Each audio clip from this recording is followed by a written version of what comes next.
faire bouger les lignes qui est capable de secouer kan. Aïssatou Diop Fall.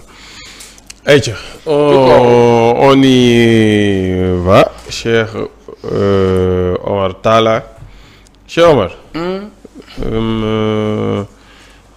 ñaar yi dama bëgg nga boole leen ci benn dank ñu jàll ci beneen sujet. ma dankal la ko dank bu gaaw sax. Bougara ak Kële nu mu tuddati Tunkara. Bon pour Tunkara c'est regrettable parce que moi il me disait que il ne peut pas descendre à ce niveau. Pour quelqu'un qui est réputé être un grand homme, un intellectuel, un grand homme des médias. am na yenn propos yoo xam ni mënul toog di ko tenir avec beaucoup d'assurance te wax yoo xamante ni leeru ko du dëgg. D'autant plus que pour moi l'Assemblée nationale c'est une institution. Même yenn information yi. ñu newul journaliste xanaa tu prends le temps sax. xam ndax information bi lu am la wala amul. Donc pour man il est descendu aussi bas beneen bi. Je crois que dafa am loo xam daf ko perdre. mooy. dafa am fu ko Sénégalais tegoon doon ko bàyyi xel. nekk à la 2STV dafay émission man mi parfois quand j'ai envie de rigoler je te jure hein, je vais aller regarder Tunkara parfois je me posais même la question comment il fait pour sortir genre invité fan la leen di jëlee parce que profil yi mu doon indi na sax benn paa bu tukkiloo àdduna ne affaire parcelle lay tukkee gars yi nee nañ da lay romb ci mbedd bi ngay warante rek bon on se posait même ces questions après ñu jékki-jékki tu sais que Tunkara ak Ousmane Sonko ñoo duggandoo ci politique. Ah oui. dafa de créé woon parti politique. 2017 Ousmane Sonko daa am liste Tunkara mi am liste boobu Tunkara ak toll ci diggu ndëndëm. boobu Tunkara mu ngi ci diggu ndëndëm. 2017 Ousmane Sonko plus fort reste la duggee assemblée. Tunkara dem na waaye amul député. Tunkara je me rappelle slogan am moo doon nañ fi jële politiciens yi. loolu la waxoon. nañ fi jële politiciens yi si Tunkara boobu loolu la tenir comme discours.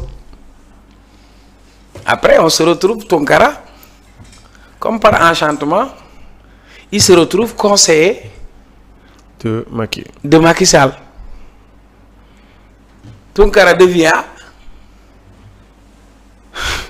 un conseiller de Macky Sall c'est son droit le plus absolu. Et moi ce que je lui ai dit bi ñuy boom askan bi ñuy faat sénégalais ñi nekk ci jafe-jafe kenn déggu la. boobu yaa ngi nguur yaa ngi noos. mais comme par enchantement il se positionne comme quelqu'un qui veut venir porter yenn combat yi mais am na loo xam boo koy def am nga ci droit faire la avec beaucoup d'objectivité. mais pour man c'est une question de responsabilité quand tu prends la liberté de tenir ses propos d'autant plus que wax joo xam ni amul ben suñ la wooyee na nga ko assumer. Bougara. gaañe nee nañu génn nañ dinañu marche Abdou Karim Gueye nee nañ dinañu marche na dem dinañu nangam. mayoon nañ affaire góor jigéen yi mayoon nañ ultimatum gouvernement bi ba décembre léegi chaque jour ñoo ngi ci terrain bi genre affaire yooyu. avant lu ñu doon wax. xaw ma kay. non à la légalisation. waaw de l'homosexualité. léegi fan lañ toll. criminalisation. lañ nekk sur le débat sur la criminalisation on est plus dans le débat de la légalisation. on est sorti de ce cadre maintenant le vrai débat mooy sëñ bi Tunkara dafa ne assemblée dafa rejeté bureau assemblée. loolu du dëgg. bu amee bureau assemblée bu rejeté woon xoola fii benn bokk yaakaar bi ñu nekkee assemblée nationale ñoom ñu Tunkara doon jàppale Macky Sall ñoom lañ indiloon loi ba. ñu rejeté ko mais ñii eggaguñu foofu. pour keneen ki Bougara waaw. xam nga gars yi da ngay nekk fii wax lu la neex la waaye si kanamu enquêteur yi. nga jënd glace. waroo jënd glace assumé parce que le gars pour man c'est un maître chanteur. te différence su Pastef ñii nii ma gis nii seen différence ak nguuru Macky du benn de. nguuru Macky da ngay wax nii wala gars yi wala suuf géré la. mais ñii xamuñ loolu. ñi dañoo costé xoolal fii. xam nga dégg nga bi fii Diomaye naan. personne ne me fera chanter je ne sais même pas chanter. c'est-à-dire régime yi fi nekkoon même ba ci ay activistes xoola. da ngay génn yëngal yuuxu xam nga li ma la. ñu woo la gérer la nga dox sa dox mais ñii ils sont pas dans ce jeu.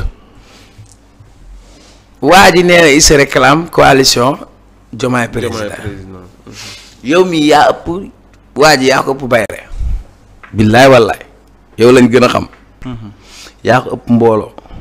dëgg loolu dëgg bul xeeb sa bopp dëgg la. man kay damaa xamul li xew. mais dama lay wax waa ji foo ko dégg. moo ma jaaxal. da ngay am sax groupe WhatsApp bu am 10 personnes wala groupe WhatsApp bu tuuru famille bi nga ne yow tu es un leader politique ban légitimité politique nga am ban poids politique ban représentativité nga am. parce que y a eu un contexte xam nga dama lay wax politique kuy taxañ da ngay dem dajale rek ay matt ak loo gis da ngay dajale rek. La preuve coalition Diomaye moo dem élection présidentielle Diomaye qu'est-ce qu'il a obtenu. 54. élection législative est-ce que dañu dem ci coalition Diomaye. non non lu ñu demee. Pastef ñaata lañ amaat. 54.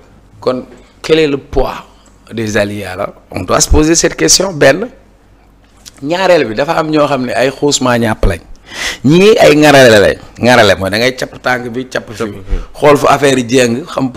peese politiquement fa la affaire war a tuuru nga buruxlu ñii ay yóbbaale ma lañ yow Sénégal gu ndaw gi dañ fay mën a am 325 partis ak ñaata mouvement ku mu neex nga ñëw créer tax sa cravate bind sa benn communiqué. yor sa cartable. mais attends.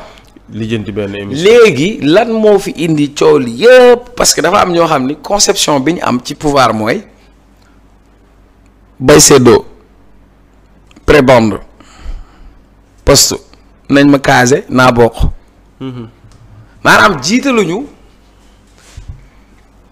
le seul et unique projet servir le Sénégal servir la communauté mais am na ñoo xam ne pour ñoom ils doivent se servir nañu séddu léegi nag ñooñu buñ ci gisul seen bopp mooy waral lii léegi moom premier toog na fii ne Diomaye na tëj Sonko man ba mu waxee loolu laa ne moom kii est-ce que ça va. oui na mbuus.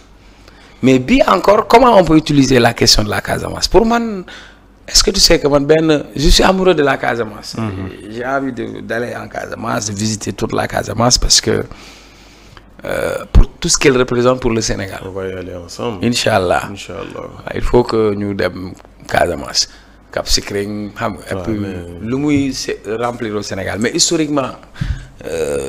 Crise u MFDC ak état au Sénégal crise Casamance. 40 ans presque lu ëpp 40 ans. Avec des pertes en vies humaines.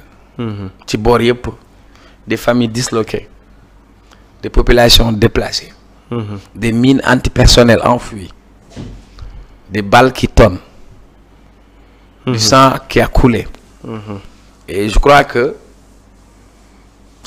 question Casamance bi waruñu ko utiliser à des fins politico-politiciennes.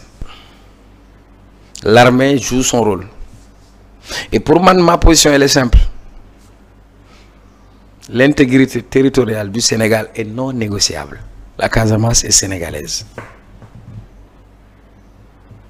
La preuve quand le président de la République Bassirou Diomaye est venu avec son programme Diomaye pour la Casamance jàpp ni war nañ def autant de projets structurants pour désenclaver la Casamance c'est yàlla mais aussi pour fexe ba enclencher le développement de la Casamance. Mais un zélé qui quitte là-bas pour venir utiliser ces termes pour nous parler d'armes, oui, pour parler de Ousmane Sonko, dafa am ay liens mais attends li mu wax c'est extrêmement grave grand. léegi nag doo wax sa ñoombe ba pare il faut que ci question boobu buñ ci am sentiment. que justice dem ci jusqu'au bout ba nga xam ne suba Vito du jóg di wax ci mbir mu mel noonu. La dernière fois y a un député qui a fait ça. Tu te rappelles ba Ousmane Sonko naan ko li nga nekk député nekk ci assemblée bi moo tax parce que am na immunité parlementaire mais wax yooyu mu wax c'était extrêmement grave am na wax yoo xam ne wax boo xamante ni ci surtout ci crise boo xam ne bëri ñaax nañ seen bakkan am ñoo xam ne dañ ko bëgg a def seen voilà quoi benn appui boo xam ne ci la ñu mën a appuyer donc pour man c'est des propos irresponsables et que la justice ne doit pas y aller avec le dos de la cuillère. Il faut que ñu yar ko servir d'exemple à tout le monde voilà. Assemblée nationale projet mujj nañu féete boor lanceur d'alerte accès à l'information beneen ak beneen